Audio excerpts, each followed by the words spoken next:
leçon. Maman me dit toutes ces choses que je dois faire ou pas. Je voudrais tant que tu sois fière de moi. Maman me dit fais ça, fais ci. Maman me dit que me dit maman, que me dit maman. Maman me dit fais ça, fais ci. Maman me dit que me dit maman, que me dit maman. Que me dit maman. C'est toujours un honneur et un plaisir de vous retrouver dans ce grand numéro spécial 8 mars, spécial 8 mars qui parle des femmes, qui parle des sujets qui traitent autour de la femme.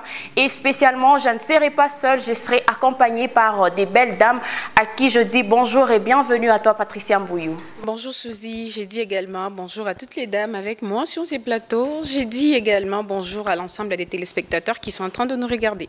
Et aux côtés de Patricia Mbouyou, nous avons Gloria Kabash à qui je dis bonjour et bienvenue Gloria. Bonjour Suzy, bonjour à nos nombreux téléspectateurs et bonjour aux dames sur ce plateau. Et aux côtés de Gloria Kabash, nous avons Angèle Moutobé. Bonjour et bienvenue Angèle. Bonjour Suzy, merci. Bonjour à toutes les dames. Bonjour les binti derrière vos écrans. Et je profite déjà pour vous souhaiter une très bonne fête des droits de la femme. Hein. Merci, pareillement madame. Merci. Et comme c'est un numéro spécial, nous avons une invitée spéciale. Il s'agit tout simplement de Maître Aurélie Kassembele à qui je dis bonjour et bienvenue Maître. Bonjour Madame Suzy et merci pour l'invitation. C'est moi qui vous remercie d'avoir accepté notre invitation. Et avant de continuer notre spécial 8 mars, nous allons d'abord prendre ce carton qui parle tout simplement du portrait de Maître Aurélie Kassembele et on revient juste après.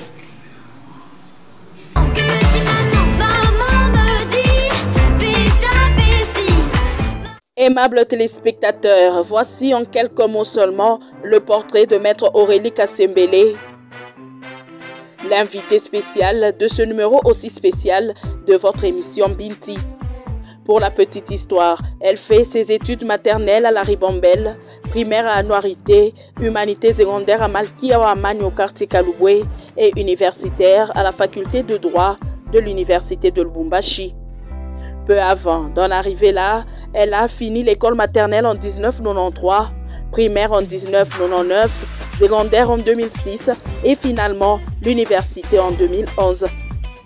Inspirée par son père, elle était plus attirée à l'esprit d'indépendance et de la noblesse qu'offre cette promotion dans la particularité et la liberté. Mariée à Maître Mukandila Katanga depuis 2011, elle a connu un parcours tout à fait élogieux. Licenciée en 2011, c'est en 2012 qu'elle va alors entamer son stage de professionnalisation à l'OCC durant une année. De là, Maître Aurélie Kassembele s'est mise sur la route à la recherche de la blouse noire, disons l'avocature.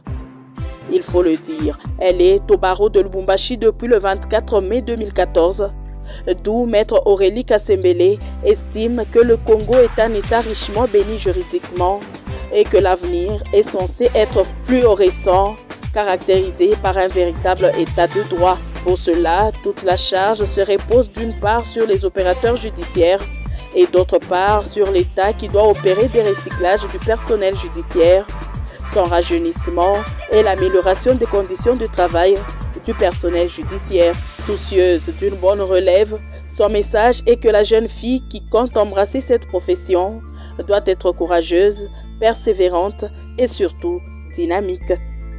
Qu'elle se considère comme homme, d'autant plus que la profession est asexuée. Maître Aurélie est aussi membre active de l'association Afiamama.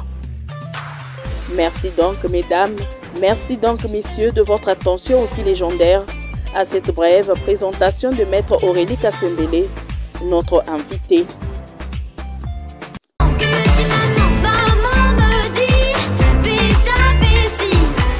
Et voilà, nous sommes de retour après avoir suivi le portrait de Maître Aurélie Kassembele. Et déjà, vous le savez tous, aujourd'hui c'est le 8 mars, donc c'est spéciale journée dédiée aux femmes, aux droits de la femme. Patricia Mbouyou, déjà, comme j'étais en train de le dire, aujourd'hui c'est un jour spécial pour les femmes.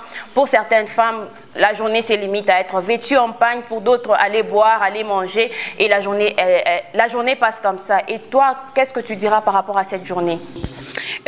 Tout d'abord, c'est une journée de droits des femmes. C'est vrai, certaines les prennent pour une simple célébration. C'est là les limites cette journée, justement, au port d'épargne, je ne sais pas moi, sortir et tout, entre femmes. C'est bien peut-être de se divertir, de se détendre un tout petit peu, avoir un moment entre femmes, surtout le jour même de la célébration de droits des femmes. Mais moi, je pense que cette journée a quand même un sens. C'est un jour où toutes les femmes peuvent se mettre ensemble, bien évidemment. Question de réfléchir sur leurs droits.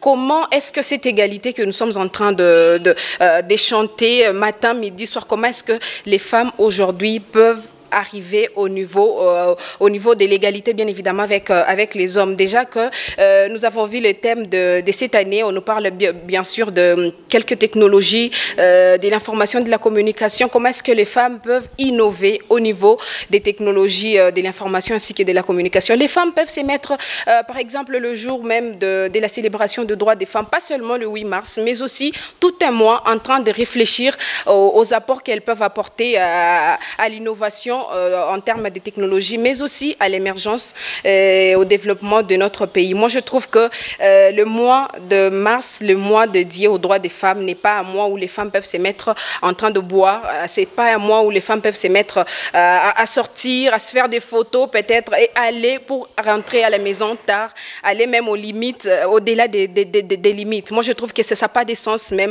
Si les femmes peuvent arriver à faire ça, moi, je trouve que les femmes n'ont pas encore compris l'essence de la journée, même, voire même du mois dédié aux droits des femmes. Merci Patricia Mbouyou. Gloria Kabash, Patricia est en train de dire qu'on ne doit pas seulement se limiter à mettre de pagne ou aller boire, aller festoyer. Il faut aussi penser tout un mois, il faut chercher à créer, à innover. Est-ce que vous pensez vraiment que la femme rurale, la femme qui est dans un petit coin, pas seulement la femme rurale, mais la femme qui n'est pas éduquée, bon pas éduquée, mais qui n'est pas lettrée, elle aura aussi le temps de réfléchir tout un mois au moment où elle doit d'abord chercher à nourrir, à vêtir sa famille, à chercher le pain quotidien au fait. Est-ce que cette femme-là aussi peut aussi penser tout un mois? Merci beaucoup Suzy pour la question. C'est vrai que la femme rurale de nos jours, elle semble un peu écartée, elle semble isolée, mais n'oubliez pas que le mois de mars, c'est justement le mois pour la lutte des droits des femmes. Donc, à mon humble avis, aucune femme n'est à exclure. Ce n'est pas seulement par son propre effort. Je parle de la femme rurale, mais c'est tout un gouvernement qui doit justement s'engager pourvu que cette femme-là puisse aussi être relevée à un certain niveau pour que cette dernière aussi puisse participer dans cette lutte. Ce n'est pas dire que la femme rurale, même si elle n'est pas lettrée, elle ne peut pas apporter quelque chose de bien. Non, il faudrait justement lui donner une chance, une ouverture pourvu que cette dernière-là puisse aussi apporter un plus à tout ce que les autres femmes sont en train de mettre en œuvre pour pouvoir justement faire valoir leurs droits. Vous que si le gouvernement mettait tout en place, cette femme-là rurale, cette femme-là qui est un peu écartée du monde digital, de tout, elle saura aussi penser ou elle saura aussi réfléchir comme ces femmes-là lettrées. Comme tu as épinglé le problème du digital, il faudrait d'abord commencer par alphabétiser cette dernière. Parce que tu as parlé, tu as dit, elle n'est pas lettrée, il faudrait la mettre sur le banc de l'école avec quelques formations assez rapides pourvu de relever le niveau de cette dernière et voir ce qu'elle peut apporter. C'est vrai, ça ne sera pas réussi à 100% dans la quasi-totalité, non. Mais au moins, il y aura quelques têtes qui vont se démarquer et ces quelques têtes-là vont justement apporter un plus à la société. Merci Gloria Kabash. Angèle Moutobé, aujourd'hui nous sommes en train de célébrer les droits de la femme, mais déjà nous-mêmes les femmes, on se dit non, peut-être que ce jour c'est spécial, déjà je dois sortir très tôt le matin, aller fêter, aller festoyer avec mes amis dans mon entreprise et du coup mon mari doit faire peut-être le boulot, mon mari doit faire tout pour moi, il doit me vêtir, me donner l'argent pour que je sorte avec mes amis. Est-ce vraiment c'est une bonne façon de réfléchir ou de penser? Déjà que Patricia est en train de dire les femmes ne doivent pas se limiter en un seul jour. Et Gloria a dit, cette femme lettrée aussi, si on mettait tout en œuvre, elle peut aussi y arriver. Et toi, comment est-ce que tu penses par rapport à tout ça? Déjà, c'est une journée assez spéciale, je trouve. Et si le mari veut bien les faire, pourquoi pas.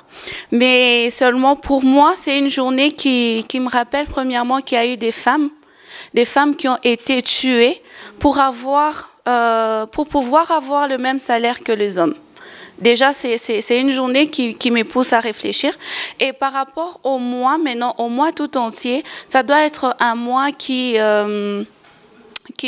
donne l'opportunité à toutes les femmes. Mais c'est pas toujours le cas.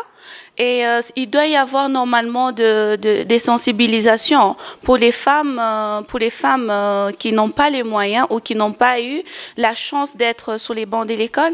Il doit y avoir des sensibilisations pour éveiller ces femmes-là, leur donner la conscience afin qu'elles puissent connaître leurs valeurs en tant que femmes. Mais pour l'instant, c'est pas encore le cas.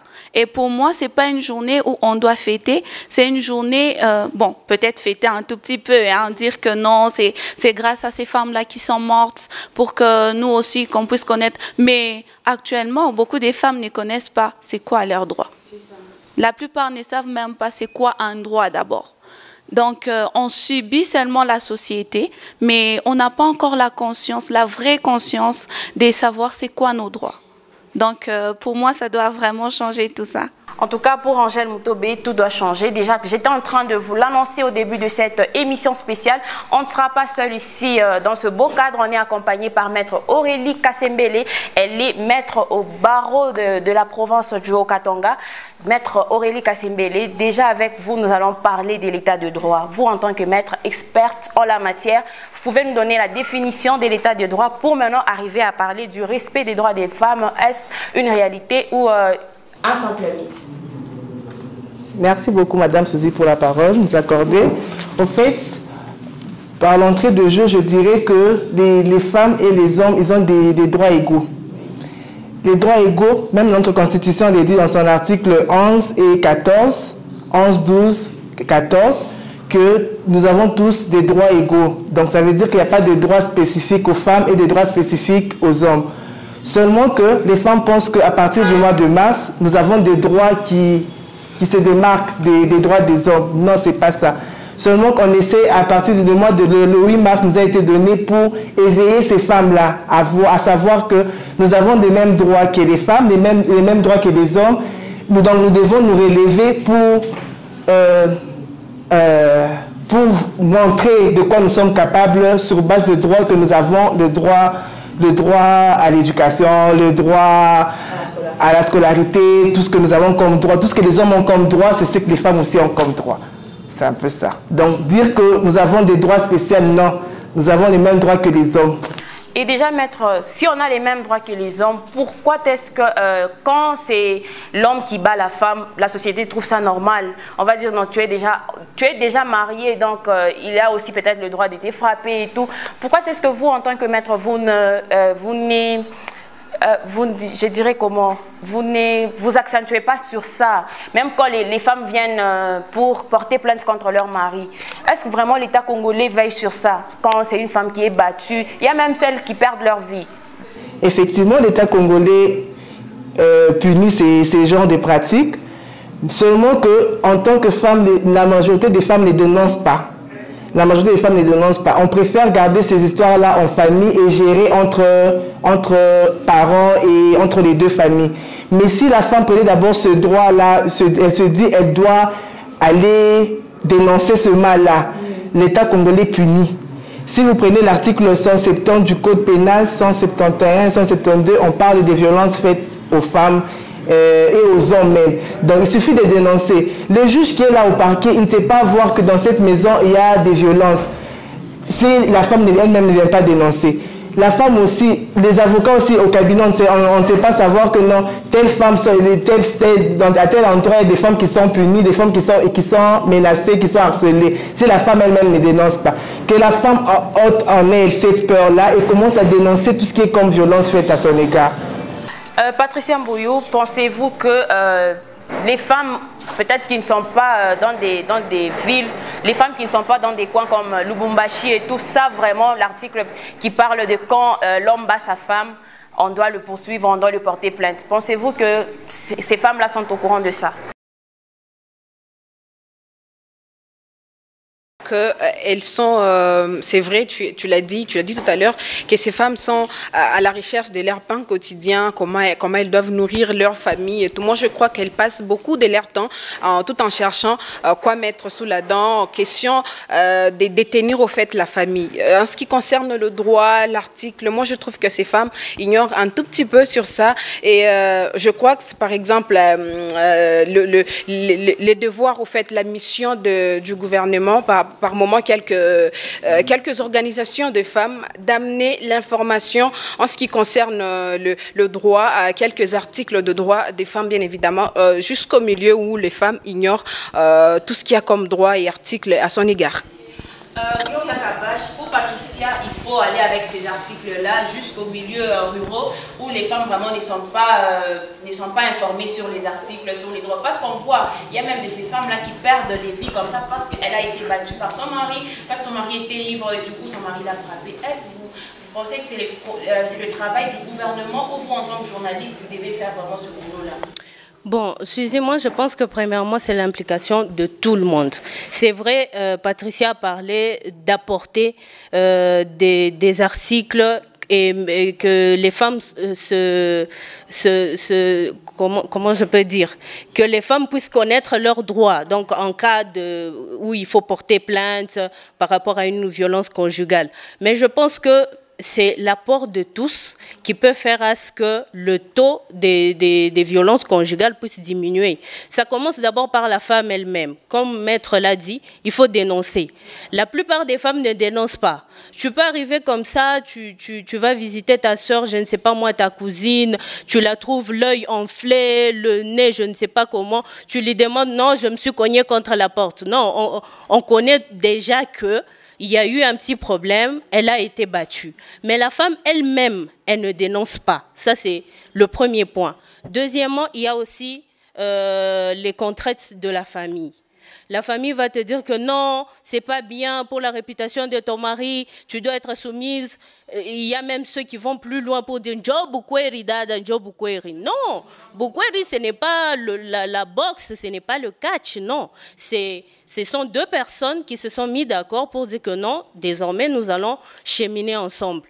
Et troisièmement, il y a aussi l'implication du gouvernement. Comme on l'a épinglé encore un peu plus tôt, parfois le gouvernement aussi semble fermer l'œil. Là, je parle aussi dans le cas d'abus de pouvoir. Le mari peut être très friqué, la femme va porter plainte, mais sa plainte ne va pas passer. Ça aussi, c'est un autre fléau qui caractérise notre société.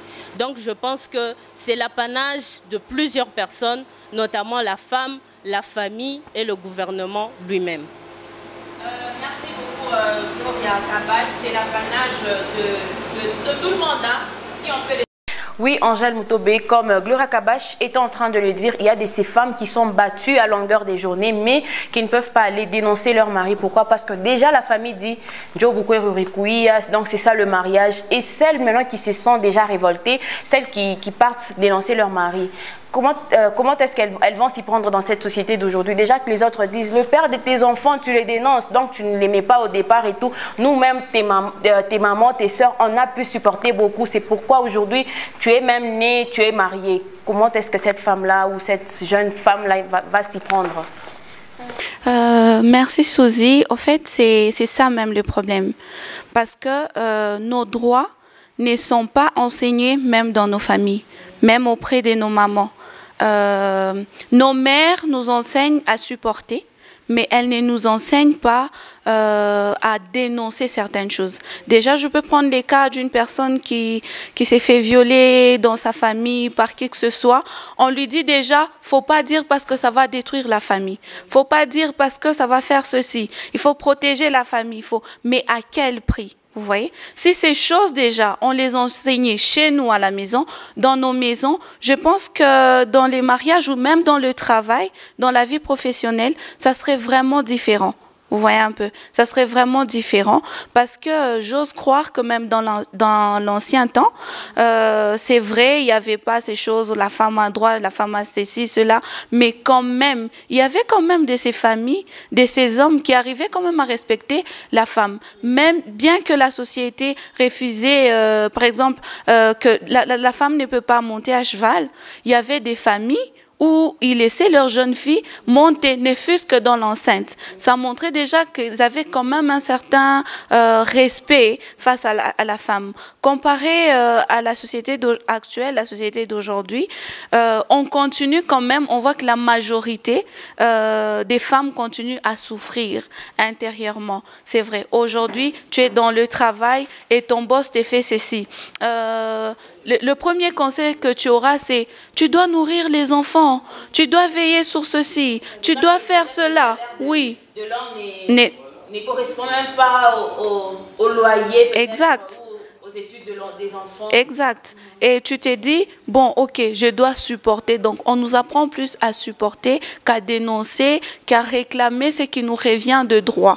On n'a pas vraiment le soutien qu'il faut pour pouvoir dénoncer ce genre de choses, en tout cas. En tout cas, on a encore beaucoup à dire et l'émission est en train de continuer. Maître Aurélie, on venait de suivre ici avec vous et nos téléspectateurs, mais aussi les téléspectatrices à la maison ont aussi suivi votre parcours élogieux. Vous, en tant que femme, les parents ont quand même eu ce privilège-là. Bon, ils se sont dit, malgré que c'était une fille, elle a aussi droit aux études que les hommes, que les garçons de la famille. Comment est-ce que vous pouvez nous parler de ça? Il y avait des complications ou c'est parce que vous vous êtes aussi imposé ou déjà à la base, au départ, les parents voulaient que vous puissiez aussi étudier comme les garçons? Déjà que dans certaines familles, les études sont faites seulement pour les hommes hein, et les filles, il faut attendre le mariage. Merci beaucoup, Madame Suzy, pour la parole. Au fait, dire que les parents ont privilégié seulement les hommes, non. Déjà, de prime abord, je suis la deuxième de la famille. L'aînée, c'est une fille. Dans notre famille, nous sommes au nombre de 6. Derrière moi, il n'y a que 2 garçons et 2 autres filles.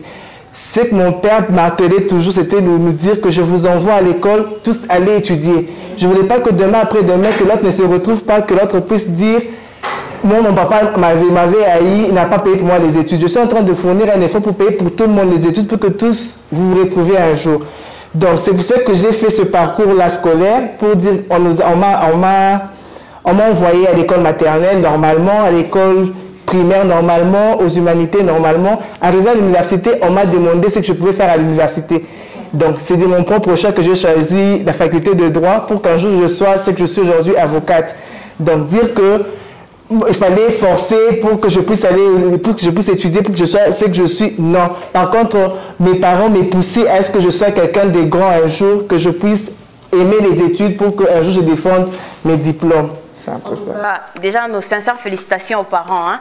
Et déjà, si pour vous, ça n'a pas été difficile, donc les parents ont compris que c'était les filles, tout comme les hommes, avaient droit à la scolarité. Et que dire alors de ces familles où on dit les filles sont faites pour le mariage et les hommes doivent étudier, pas c'est eux qui doivent nourrir la famille.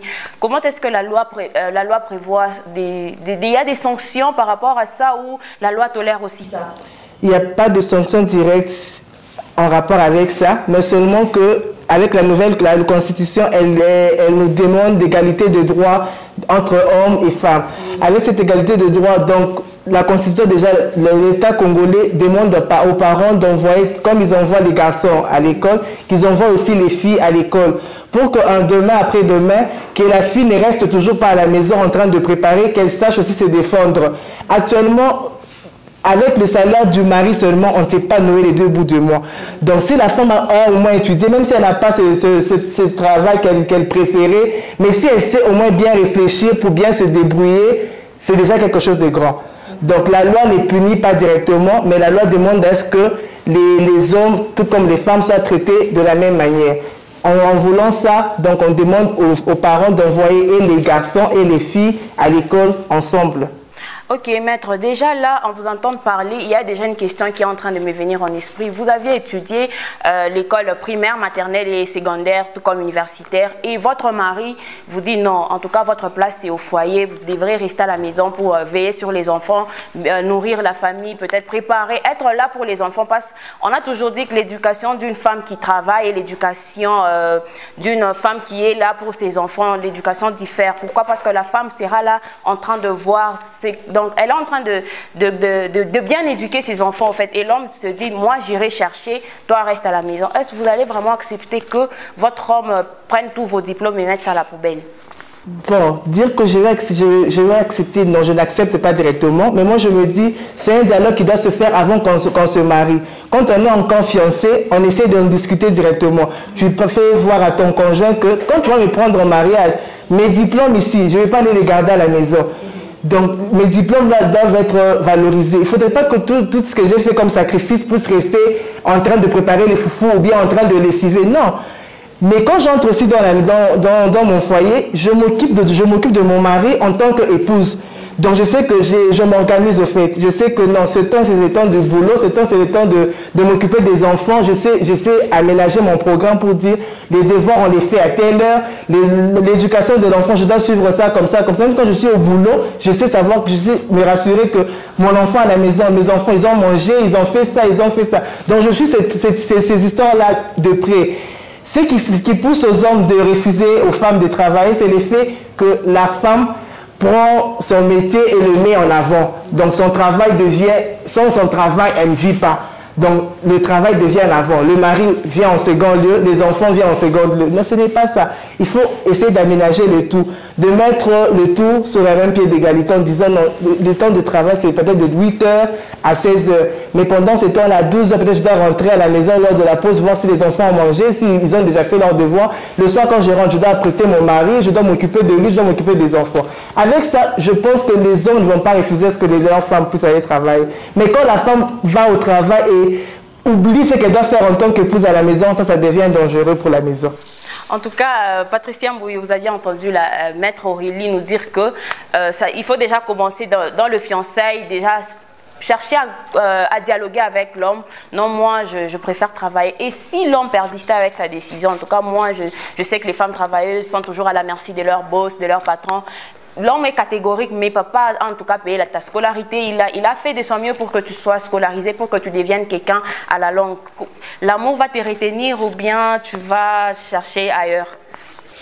En tout cas, merci d'abord pour la question. C'est vrai, les parents ont fait de leur mieux pour nous amener à l'école, nous scolariser au même pied d'égalité avec les hommes, bien évidemment. Aujourd'hui, nous sommes arrivés au niveau où nous avons même un diplôme que nous avons obtenu juste à la fin de notre cursus et tout.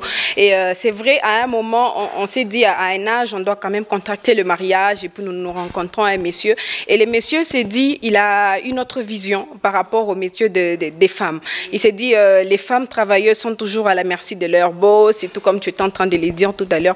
Comme Madame Aurélie venait de le dire tout à l'heure, c'est juste question de fixer les bases tout au début. Moi, je me dis, aujourd'hui, même les mariages, là, c'est juste question de fixer les bases au début. Vous devrez être d'accord bien avant d'être déjà dans les mariages. C'est vrai, tu travailles, une femme qui travaille aujourd'hui et que son mari n'est pas peut-être d'accord avec son travail. Moi, je me dis, il faut peut-être trouver un terrain d'entente, trouver l'équilibre entre les deux. Soit, au lieu de rester tout en ayant mal, parce que la femme est attachée à sa passion, peut-être que le boulot qu'elle est en train de faire, c'est sa passion et tout, elle est attachée à ça et de l'autre côté, l'amour est en train de la retenir un tout petit peu, elle doit rester avec son homme, elle doit veiller sur la famille et tout. Moi, je me dis, il faut peut-être discuter avec le mari, question de trouver une solution, une résolution à tout ça. Peut-être mettre un business pour la femme, question qu'elle ne puisse pas manquer de rien si elle a besoin d'avoir quelque chose à la fin du mois, parce qu'il y a aussi des femmes comme ça. Actuellement, c'est vrai, les messieurs ou le mari peuvent apporter quelque chose à la maison, mais la femme s'est dit, c'est vrai, tu peux apporter quelque chose, mais je crois que les peu aussi que je peux apporter, quelque chose à la maison. Peut-être avoir un business, créer un business pour la femme, pour que la femme essaye de passer un tout petit peu un moment ou un temps, et question qu'elle puisse avoir un peu un sou qui pourra subvenir aux besoins de la famille d'une manière ou d'une autre. Merci Patricia Mbouyou, Gloria Kabash. Patricia, mais aussi Madame Aurélie, est en train de dire qu'il faut avoir un terrain d'attente déjà à la base. Donc, quand vous êtes déjà dans le copinage, fixez déjà les objectifs. Non, moi je vais travailler, moi je ne vais pas travailler. Mais que dire maintenant de cette femme? L'homme lui permet de travailler quand ils sont encore fiancés, mais arrivé au mariage, l'homme dit non, tu es maintenant ma femme. Donc, moi et toi, on a signé que c'était moi le chef de la famille. Donc, tu dois vivre selon ce que moi je veux. Donc, tu ne travailles pas, tu ne travailles plus. Et cette femme-là, elle est passionnée, peut-être elle est maître, elle est avocate, elle est passionnée par son boulot. Mais elle se voit être obligée d'abandonner tout parce que l'homme a changé d'avis une fois dans le mariage. Suzy, c'est une situation très compliquée et vraiment c'est une situation assez générale que l'on retrouve dans beaucoup de foyers. Au début, l'homme est d'accord, il semble être doux, il semble être ouvert, sincère, mais arrivé dans la maison, après le mariage, l'homme change. Il se dit non, je suis le chef de la famille, je dis que tu ne vas pas sortir, tu ne vas pas sortir. En tout cas, c'est une situation très compliquée pour la femme parce qu'elle ne sait pas à quelle scène s'est vouée. Elle va se dire, ah, toi tu m'avais dit autre chose, pourquoi maintenant là, je suis ta femme, tu changes de parole et puis tu m'amènes autre chose dans la maison. Et puis l'homme va même s'énerver pour dire que non, si tu n'es pas d'accord, tu n'as qu'à rentrer chez vous. Vous voyez, c'est tellement compliqué. C'est pourquoi, lorsque vous ne vous êtes pas encore marié, tâchez de connaître toutes les facettes possibles de l'homme qui va vous prendre en mariage. Ce n'est pas dire que dans les fiançailles, il faut être toujours là, doux comme un agneau, tu souris. Non, non, il faudrait montrer toutes les facettes. Parfois, vous vous énervez même. Tu sais comment il s'énerve, comment il réagit. Si tu penses que ses réactions ou encore ses défauts priment sur ses qualités, ma chère, c'est le moment de faire ta route et de le laisser partir. Mais si tu te dis que non, il va changer, c'est dans les fiançailles, il va changer, ma chère, tu rêves en noir et blanc. Et la personne qui va souffrir, c'est toi. Parce que même ta maman ou bien ton papa ne viendra pas se dresser contre son gendre pour dire, bah, moi, j'ai payé les études pour elle. Personne ne viendra te secourir. C'est toi qui seras dans les quatre murs. Donc, c'est à toi de prendre en compte tout ce que tu vois dans le caractère de cet homme-là. Si ça passe, tu prends. Si ça ne va pas, tu casses. Merci Gloria Kabash. Angèle Moutobé, déjà il y a des hommes aussi qui disent nos ancêtres, nos grands-parents ont vécu, ils ont nourri leur famille, leur femme, sans pour autant que la femme soit l'aide de son époux. Pourquoi aujourd'hui, c'est le 21e siècle, pourquoi aujourd'hui ça doit changer? Qu'est-ce qui diffère l'ancien temps et aujourd'hui?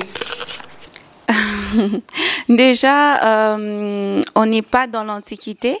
Il faut dire qu'à l'époque, ils pouvaient aller pêcher facilement, ils pouvaient, mais actuellement, le monde évolue et les choses se compliquent. Donc, on a toujours besoin du soutien de la femme dans tous les domaines. On a besoin du soutien de sa femme dans le travail. Et le travail, au fait, même pour la femme, le travail épanouit. Le travail est important. Il faut laisser la femme travailler parce que ça épanouit au fait. Même dans le couple, vous avez de quoi vous raconter. Même le soir, quand tu rentres, tu sais te plaindre peut-être de ton patron, tu sais dire certaines choses. Mais je m'excuse, je vais prendre un exemple d'un monsieur qui a tellement d'enfants que même ses voisins se disent sa distraction, c'est sa femme. Vous voyez? Il veut pas que sa femme travaille. Il veut seulement que sa femme reste à la maison. Pourquoi? Il s'est fait des idées. Il s'est dit, dès que ma femme va travailler, il y a d'autres hommes qui vont la regarder. Mais même quand elle ne travaille pas, il y a toujours des hommes qui regardent. Oh, quand ma femme va travailler, elle sera impolie. Non. Tout ça, ça va de l'éducation de base. On revient un peu en arrière. Ça va de l'éducation des bases. Et une femme femme, lorsqu'elle travaille, elle est épanouie. Vous allez voir que cette femme-là, elle peut être tout le temps joyeuse, elle peut donner facilement des idées comme Maître venait de le dire. En tout cas, elle peut être là présente. Mais une femme, quand elle ne travaille pas, en général, ces femmes-là, elles sont soucieuses. Pourquoi? Parce qu'elle s'est dit, si j'avais l'argent, je pouvais faire ça. Si j'avais l'argent, il faut croire que aussi le travail qui produit l'argent, c'est un mal nécessaire dans un couple, dans une famille. Donc, c'est important qu'une femme travaille. Et les hommes qui ne veulent pas que leur femme travaille, ils ont aussi leurs raisons. Comme quoi, tous les hommes n'ont pas tort, non plus toutes les femmes n'ont pas tort. Donc, on doit justement trouver l'équilibre pour que la femme travaille. Et il y a aussi des dames qui se plaisent comme ça, hein, dans les foyers. Hein. Elle dit, moi, je préfère rester chez moi, je ne veux pas travailler, je vais éduquer mes enfants. On ne va pas non plus blâmer ces femmes-là, mais pour celles qui veulent travailler, il faut vraiment les encourager et c'est vraiment important. Et bien sûr, nous les femmes aussi, on doit savoir comment aussi se comporter dans un milieu professionnel. Merci Angèle Moutobé. Élie, je reviens à vous. Déjà, hein, c'est thème pour l'année 2023 pour un monde digital inclusif, innovant et technologie pour l'égalité des sexes. Maître, pensez-vous qu'avec les thèmes qu'on a toujours l'habitude de donner chaque année, les femmes changent des mentalités, les femmes changent leur façon de voir? Parce qu'il y a toujours des thèmes. Est-ce que ces thèmes parviennent des femmes aussi qui sont dans des milieux ruraux?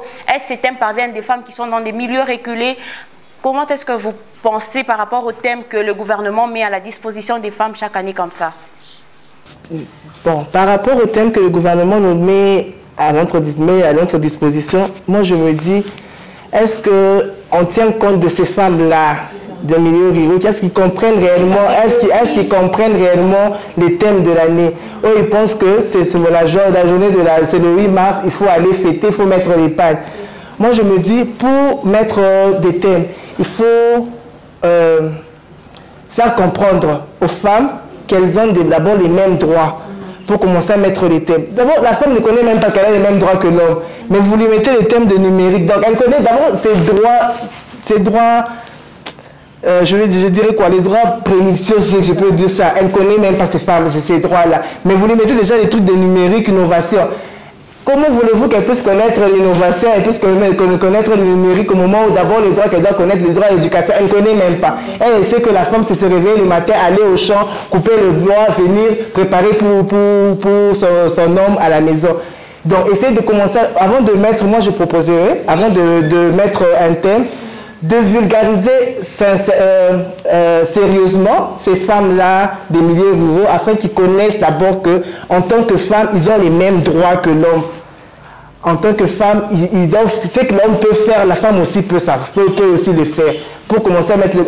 Au fait, si on rentrait en arrière, si on demandait d'abord les thèmes des années passées, moi je me dis, la majorité des thèmes des années passées nous ont seulement rendu têtus dans nos maisons. C'est ça. Ça a seulement rendu les filles têtues, les femmes têtues. L'égalité, je sais pas, 50-50. Ça nous a juste rendu têtus dans la maison. Parce que quand le mari veut dire quelque chose, il dit égalité 50-50. Tu ne comprends dans même temps, même égalité 50-50, c'est quoi? Déjà, tu reviens là-bas, égalité 50-50. Moi je me dis, il faudrait qu'on commence d'abord à comprendre les thèmes qu'on nous donne pour qu'on commence au fur et à mesure, on commence à évoluer avec les thèmes qu'on est en train de nous donner. Il ne faudrait pas que chaque année, on nous sort de nouveaux thèmes. Mais au moment où les thèmes qu'on nous sort là, d'abord, l'année, le 8 mars va passer comme ça, le mois de la femme va se terminer, mais il y a des femmes qui ne vont pas comprendre c'est quoi le thème annuel de cette année. Ça veut dire quoi réellement? Donc, ça passe comme ça. L'année prochaine, on entend encore un autre thème.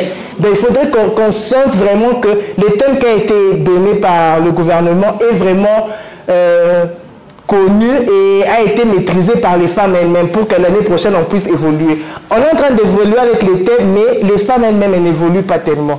En tout cas, j'espère que le gouvernement est en train de nous suivre en ces nets moments et ils vont vraiment penser à l'année prochaine comment s'y prendre pour faire comprendre le thème et surtout faire comprendre d'abord aux femmes leurs droits. Déjà que c'était une émission spéciale, hein, beaucoup à dire, mais les temps nous est vraiment imparti, Patricia Mbouillou, par rapport à la journée d'aujourd'hui, par rapport au mois qui nous est dédié. Quel sera ton mot par rapport à toutes ces femmes qui sont en train de nous suivre en ces nets moments? Par rapport au mois et aussi à la journée, déjà que nous avons un thème, bien que les thèmes, la plupart des femmes ne comprennent pas réellement ce que veut dire les thèmes. Déjà peut-être pour revenir très rapidement sur les thèmes, on nous parle de cette innovation, on nous parle de l'éducation numérique, tout. Un mot peut-être à toutes les femmes qui sont en train de nous suivre, c'est que les femmes doivent s'impliquer à l'éducation numérique. Les dames doivent innover en termes des technologies, de la technologie bien sûr. C'est vrai, aujourd'hui, il y a certaines femmes qui se disent les numériques ou l'innovation, je ne sais pas moi, l'éducation numérique est réservée seulement aux hommes. Déjà que vous vous dites, vous prônez sur l'égalité des sexes, 50-50 et tout, mais pourquoi seulement laisser cette innovation numérique, cette éducation numérique aux hommes? Et donc les femmes ont aussi des potentialités, elles sont aussi capables à innover en termes de technologie. Et donc chères femmes, chères dames, vous qui nous regardez, les thèmes nous concernent. S'impliquer, c'est pas s'impliquer dans le monde numérique. Ici, il y a les femmes qui comprennent ça en mal, par exemple. Pour elles, s'impliquer dans le monde numérique, c'est justement être, je ne sais pas moi, sur TikTok, en train de poster des vidéos qui ne sont pas, qui ne font pas en fait respecter la femme. Je sais pas moi, faut faire des posts qui n'ont pas de sens. C'est pas ça l'implication dans le monde numérique. L'implication, c'est aussi savoir réfléchir sur l'apport des femmes dans le monde numérique et aussi comprendre les thèmes et bien se gérer tout au long de ces mois dédiés aux droits des femmes. Merci beaucoup Patricia Mbouyou. Gloria Kabash, nous sommes déjà à la fin de notre émission spéciale. Quel sera ton dernier mot par rapport à cette journée spéciale, mais aussi tout au long de ce mois qui est dédié aux droits de la femme? Effectivement, Suzy, c'est une journée encore qui vient de rappeler à quel point la femme doit encore s'investir et doit encore se lever pour justement faire valoir ses droits. Coup de chapeau quand même, parce que nous avions vu sur le plan de l'éducation, quand même les femmes se donnent. Aujourd'hui, il y a des femmes qui vont jusqu'au niveau de master, doctorat. En tout cas, c'est quelque chose d'assez surprenant et très bien qu'il faudrait encourager. Et sur le plan politique, on a vu que les femmes aussi se lèvent. Aujourd'hui, vous avez des femmes qui vous occupent des postes de président. En tout cas, c'est encourageant. Alors, à cette jeune fille-là qui nous suit, à cette femme-là qui nous suit, le mois de mars, ce n'est pas seulement un mois de port de pagne, ce n'est pas un mois de fête, mais c'est un mois qui vient justement encore vous rappeler votre lutte. La lutte continue, elle n'est pas encore finie. Nous luttons encore pour faire valoir les droits des femmes et c'est à cette femme-là de prendre conscience, d'innover, d'apporter encore un plus pour que la société puisse justement se développer, pas seule, mais avec elle-même. Merci beaucoup. Kabash, Angèle Moutobé, déjà nous sommes à la fin de ce numéro spécial le 8 mars. Un dernier mot par rapport à toutes ces femmes qui nous regardent dans ces nets moments. En tout cas, moi je dis courage et je dirais aux jeunes, surtout aux jeunes filles, nous les Africaines, on doit vraiment s'éveiller parce que le mois de mars n'est pas seulement un mois, comme les autres venaient de le dire, c'est pas un mois de fête où on oublie tout et on se met seulement à boire, à manger, mais on doit, c'est un mois, pour moi c'est un mois de sensibilisation. C'est un mois où on doit se réveiller, connaître nos droits, parce qu'en réalité on les connaît pas.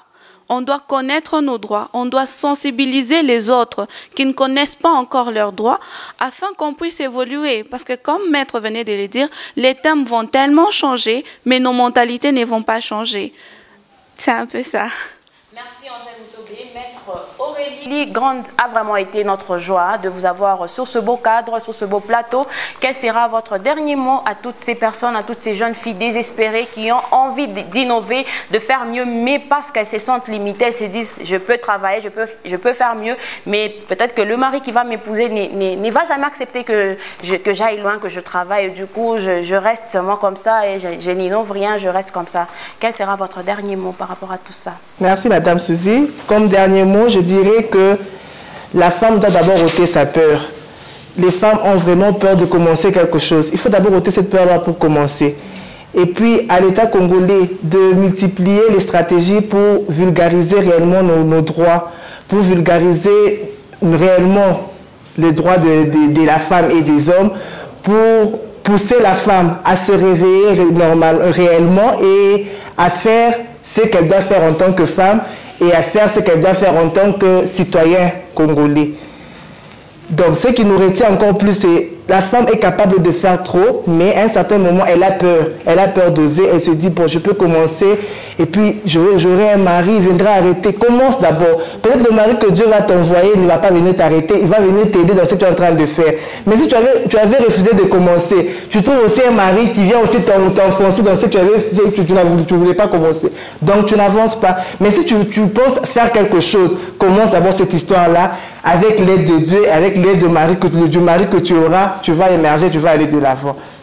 Merci beaucoup, maître, mais aussi les dames ici sur ce plateau. On dit vraiment l'essentiel. Mon dernier mot sera celui-là. En tout cas, à toutes les femmes qui sont en train de nous regarder, il faut savoir oser. Ce qu'un homme peut faire, toi aussi, femme, tu peux les faire. Tel sera vraiment mon dernier mot. J'ai dit comme ça merci à toute la grande équipe qui était avec nous ici. Je dis merci à Rodriguez Monga pour la réalisation, mais aussi un grand merci à Madame Aimée Magnong, directrice générale de Emani Plaza. Elle est formatrice et coach en entrepreneuriat, mais aussi son numéro c'est le plus D143 99 70 32 071. Je réitère, le numéro c'est le 099 70 32 071. Nous vous disons comme ça merci de l'attention que vous ne cessez d'accorder à l'étoile numérique. Au revoir et à la prochaine. Oui, je monte le son. Maman me dit toutes ces choses que je dois